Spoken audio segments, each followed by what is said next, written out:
Welcome to speedearning.in speedearning.com। अभी आप लोग intraday trading rules trading Gita का एक सीरीज़ देख रहे हैं। आपको 3 ट्रेडिंग रूल्स डेली मिलेंगे। गोल्डन रूल्स हैं, मैजिक रूल्स हैं, जिनको फॉलो करके आप एक बहुत ही ज़बरदस्त ट्रेडर बन सकते हैं जो बाज़ार की हर धोखे का जवाब दे सके। तो आपने लास्ट वीडियो में देखा 10th पॉइंट आपका ये था कि बी फ्लेक्सिबल इन ट्रेडिंग।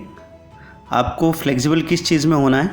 एक तो क्वांटिटी में फ्लेक्सिबल होना है, डायरेक्शन में फ्लेक्सिबल होना है और टारगेट में फ्लेक्सिबल होना है।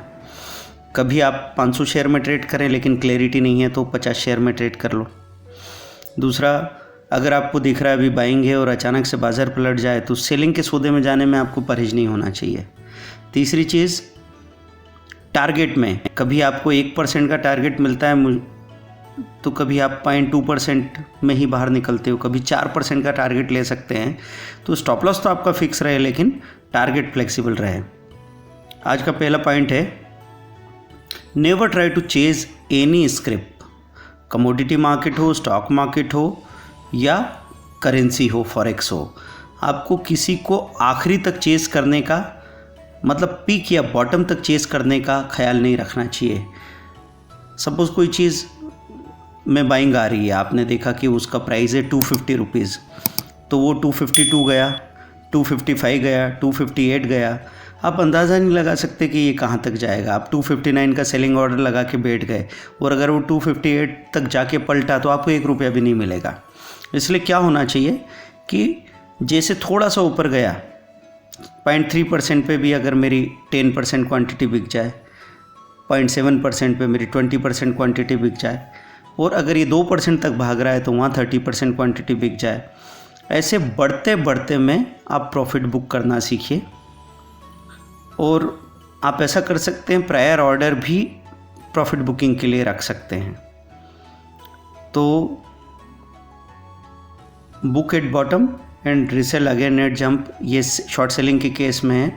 और जैसे आपने कोई चीज़ बाय की, 250 से 258 चला गया है तो 258 तक 2 बार की रैली के बाद बुक कर लिया और उसके बाद अगर 59 का उसने हाई बनाया तो 59 पे स्टॉप लॉस बाइंग लगा के बैठ गए।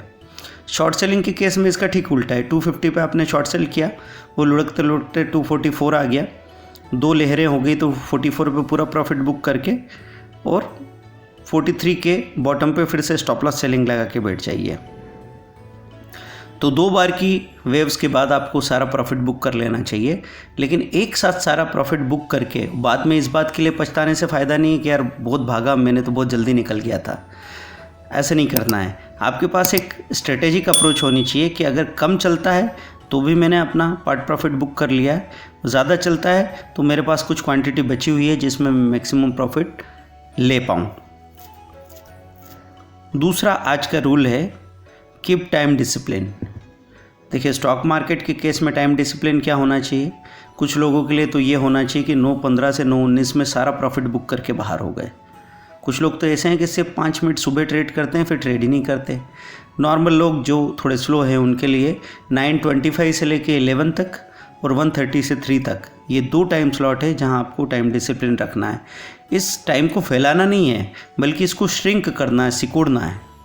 मतलब कम से कम टाइम में अगर आप काम कर रहे हैं तो आप ज़्यादा प्रेडिक्टेबल हो सकते हैं। पर आप कहेंगे सर कम टाइम में तो कम मूवमेंट आएगा, तो वो कम जो श्योर मूवमेंट है उसको बड़े पैमाने पे करेंगे जब हमको पूरी प्रैक्टिस हो जाएगी।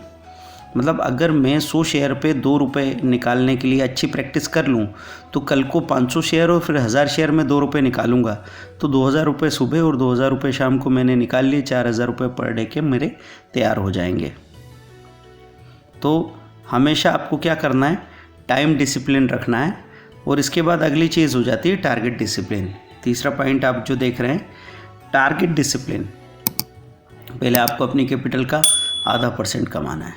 अगर आप इसको बिज़नेस समझते हैं तो पहले बताइए मुझे, किसी भी बिज़नेस में, चाहे वो ट्रेडिशनली कपड़े की, ज्वेलरी की, किराना की दुकान हो, आपकी शॉप हो, तो उसकी ट्रेडिंग में आप 30%, 25% तक का मार्जिन कमा सकते हैं, एक अच्छा मार्जिन हो तो। और अगर मैन्युफैक्चरिंग की तो 40 to 50% कमा सकते हैं। अगर यहाँ पे मैं आधा % डेली कमाता हूँ तो सालाना मेरा मार्जिन क्या हो सकता है? 250 ट्रेडिंग डेज है, 125% मार्जिन की पॉसिबिलिटी है। 125 में निकाल पाऊँ ज़रूरी नहीं है, हो सकता मैं 110, 100, 90, 80% भी निकालता हूँ, तो ये मेरे बाकी सारे बिजनेस के प्रॉफिट से 3 गुना ज़्यादा है। तो आधा % मेरे लिए काफ़ी होता है। ये मुझे पता नहीं है, इसलिए मैं उसको बचा नहीं पाता। मतलब नॉर्मल ट्रेडर का जो कहानी है कि उनको मालूम नहीं है कि 1 लाख रुपए पे अगर उसने 500 रुपये बना लिया तो साल का 1.25 लाख बन सकता है। मतलब वो 5 लाख पे 12 लाख बना सकता है। क्या 5 लाख रुपए पे 12 लाख रुपए फैमिली के 3 लोग अगर किसी बिजनेस में खड़े हैं तो भी नहीं बना पाते हैं। तो आपको क्या करना है? टारगेट का डिसिप्लिन रखना है। Every trader is not suppose to trade on every up and down. हर जो कॉल आ रहा है आपका, हर एक कॉल पे आपको ट्रेड नहीं करना है। आपको सिंपली ये ध्यान रखना है, दिन भर में 100 मौके आते हैं, सिर्फ 3 मौक़ों का आप इस्तेमाल करेंगे तो उनका उपयोग करके आपका पैमाना जैसा होगा, 3 मौक़ों से 3 ट्रेड से 1000 रुपये या उन्हीं 3 ट्रेड से 5000 रुपये और फाइनली 10,000 रुपये एक दिन के कमा सकते हो। ऐसा नहीं है कि 10,000 रुपये आपको कमाने हैं तो वो लोग 20 ट्रेड करते होंगे। वो पहले सही ट्रेड करते हैं छोटे पैमाने पे, बाद में उसको स्केल अप करते हैं। Target for maximum loss in a day should also be fixed with profit target. Profit के टारगेट के बाद में साथ में मैक्सिमम लॉस का टारगेट पहले फिक्स होना चाहिए। जैसे कोई बोले कि मैं दिन के 1000 रुपये कमाने जाता हूँ, मैं दिन के 2000 रुपये चाहता हूँ, लेकिन सवाल ये है कि अगर माइनस होने लगे तो कितना माइनस होने पे आप एकदम अपना काम रोक ही दोगे, स्क्रीन छोड़ दोगे आज के लिए? तो ये हम कहते हैं पहले आधा % स्टॉप लॉस रखो, क्योंकि लॉस सहने की ताकत हम में नहीं होती, टॉलरेंस लेवल नहीं होता।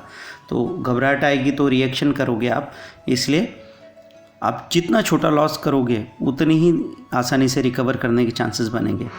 पहले आधा %, फिर 1% और फाइनली 2% का स्टॉप लॉस अगर आपका हिट हो जाए तो आपको शट डाउन करना है और अगले दिन तक बाजार को देखना ही नहीं है। Trading every hour will not give you any profit. हर घंटे में अगर ट्रेड करेंगे तो आपको कोई प्रॉफिट नहीं मिलेगा। प्रॉफिट हो या लॉस हो, उसको डाइजेस्ट करने की आदत डालिए, पचाने की। समझो किसी दिन आपने 5000 रुपये कमा लिए, तो लॉस पचाना तो फिर भी आसान होता है। आदमी लॉस में शायद 2 रोटी खा भी ले, सो भी ले 3-4 घंटे, क्योंकि हताश निराश है। प्रॉफिट वाले दिन सोना बड़ा मुश्किल हो जाता है। रात भर आदमी करवटें बदलता है और स्क्रीन खुलने के आधे घंटे पहले वहीं खड़ा होता है, और जैसे ही स्क्रीन ओपन होती है, मार्केट ओपन होता है, विदिन 30 मिनट वो कल जो कमाया उसका 1.5 गुना लूज़ कर चुके होते हैं, क्योंकि ओवर कॉन्फिडेंट, ओवर एंथुसियास्टिक हैं। पचाना नहीं आया, इसलिए या तो दस्त लग गई या उल्टी हो गई, लेकिन वो प्रॉफिट बाहर हो गया। Take rest of 2 hours. अगर छोटा सा लॉस हो तो 2 घंटे का रेस्ट लो, थोड़ा बड़ा लॉस हो तो 2 दिन का रेस्ट लो, और बहुत बड़ा लॉस हो तो 2 महीने का रेस्ट लेना भी ठीक होगा। तो किसी भी कमोडिटी या स्टॉक्स के एनुअल चार्ट देखने के लिए कुछ साइट्स के नाम यहाँ पे दिए हैं। वे टू वेल्थ है, MCX इंडिया, इकोनॉमिक टाइम्स है, in.investing.com है, सब कुछ है, ये देख सकते हैं आप। तो आज के गोल्डन रूल्स हमने देख लिए। मैं फिर से समराइज़ कर दूँ। सबसे पहले तो हमने पिछले वीडियो का लास्ट पॉइंट कनेक्टिविटी के लिए रिपीट किया कि फ्लेक्सिबिलिटी होनी चाहिए किस चीज़ की? टारगेट की, डायरेक्शन की और क्वांटिटी की। फिर किसी भी स्क्रिप्ट को पिक तक या बॉटम तक चेज मत करो, बढ़ते बढ़ते में प्रॉफिट बुक करो बाइंग के केस में, और सेलिंग के केस में घटते घटते में प्रॉफिट बुक करो। 2 बार अगर वेव आ चुकी है तेज़ी की तो बाइंग का सारा प्रॉफिट बुक करके हाई के ऊपर स्टॉप लॉस बाइंग फिर से लगा दो। अगर 2 बार गिरावट की वेव आ चुकी है तो शॉर्ट सेलिंग में पूरा प्रॉफिट बुक करके लो पे फिर से सेलिंग लगा दो। तो चीज़ें आपके कंट्रोल में आ जाएगी। Keep time discipline. सुबह 9:25 to 11, 1:30 to 3, ये आपका टाइम डिसिप्लिन होना चाहिए। और जब प्रैक्टिस हो जाए तो हम चाहेंगे कि शुरू के 5 मिनट में 9:15 to 9:20 में ही आप अपना सारा प्रॉफिट बुक करके बाहर निकल सकते हो।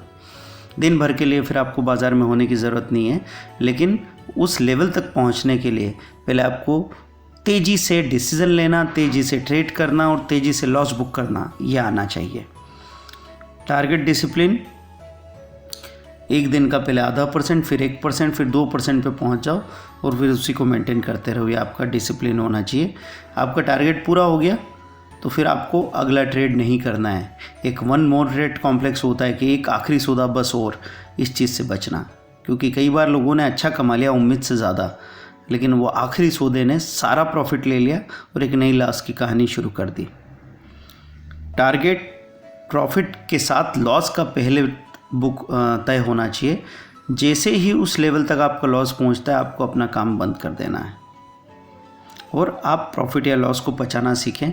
और पचाने के लिए समय देना पड़ती है, गैप लेना पड़ता है। तो वो गैप लीजिए और जैसे ही आपका दिमाग ठंडा होगा, बैलेंस आ जाएगा और बैलेंस के साथ आपको सही तरीका अपने आप समझ में आ जाएगा।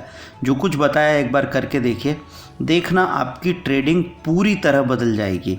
ये जो भी रूल्स हम आपको बता रहे हैं, पहले आपको रिलेट करना है कि भाई ये गलतियाँ आपसे होती है कि नहीं तो कई बार ऐसा होगा कि आप सुन लेंगे, आपको लगेगा कि दूसरों को मैं ये बात समझा दूँ, पर अपने अंदर ये कमियाँ नहीं दिख रही है, तो आप कभी अपने आप को बदल नहीं पाएंगे। तो इसको रिलेट करना है, बार बार सुनना है, इसीलिए इसको ट्रेडिंग गीता कहा जाता है। और हम सजेस्ट करते हैं कि हफ्ते में 2 बार लगातार 3 महीने तक अगर आप इसको सुनते रहे तो आपके अंदर हमेशा के लिए सही बदलाव आ जाएंगे। फिर बाज़ार आपका कुछ भी नहीं बिगाड़ पाएगा। आप हमारी वेबसाइट चेक करें www.speedearning.in, speedearning.com। 55,000 का 6 मंथ का ट्रेनिंग, जिसमें ये जो कुछ डिसिप्लिन हम आपको बता रहे हैं वो आपके ब्लड में ही उतर जाते हैं। और या 12,000 के 3 वीडियो कोर्सेज, साथ में सपोर्ट है ताकि फुल फी रिकवरी हो जाए आपकी ट्रेनिंग के दौरान ही। तो वीडियो को शेयर करें, लाइक करें, सब्सक्राइब करें। आपका सपोर्ट बना रहे। Thank you very much. Bye.